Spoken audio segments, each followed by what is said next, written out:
नमस्कार, लक्षवेधीमध्ये आपल्या सगळ्यांचं स्वागत। मी प्रसाद काथे। महाराष्ट्रात मराठ्यांना आरक्षण मिळाल्याच्या नंतर आरक्षणाच्या अनुषंगाने सुरू असलेलं आंदोलन खरतर आटोपतं घ्यायला हवं होतं, पण तसं दिसलं नाही।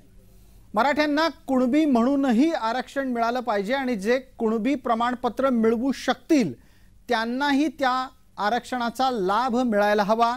अशा मागणीच्या अनुषंगाने 10% आरक्षण नाकारत आपलं आंदोलन सुरूच ठेवण्याची भूमिका जरांगेंनी घेतली आहे। ही भूमिका आत्ताच्या 10% आरक्षणाच्या विरोधात आहे, कारण हे 10%चं दिलेलं आरक्षण मान्य नाही, ते योग्य नाही, ते टिकणार नाही अशी भूमिका सुद्धा जरांगे घेतात। एका बाजूला अशी भूमिका असताना दुसऱ्या बाजूला कुणबी अंतर्गत आरक्षण घेण्याची मागण्याची भूमिका का घेतली जाते आहे आणि त्यामागे पडद्यामागे खरी भूमिका किंवा मुद्दे काय आहेत हे लक्षात घ्यायला हवं।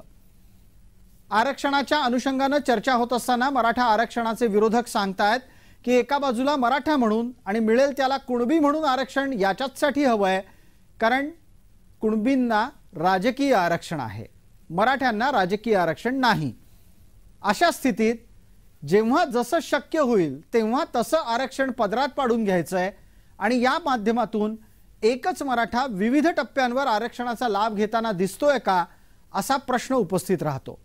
वरकरणी पाहता एकच समाज एकाच वेळेला मराठा पण आहे, कुणबी पण आहे, ईडब्ल्यूएस म्हणजे आर्थिक मागास पण आहे। जो समाज शैक्षणिक आणि सामाजिक दृष्ट्या मागास ठरवला गेला तो आर्थिक दृष्ट्या सुद्धा मागास असल्याचा लाभ घेऊ शकतो का, हाही तांत्रिक मुद्दा जन्माला येतोच। आणि अशा प्रकारे एक समाज विविध आरक्षणाचे लाभ घेऊ शकत असेल तर असं आरक्षण टिकू शकतं का?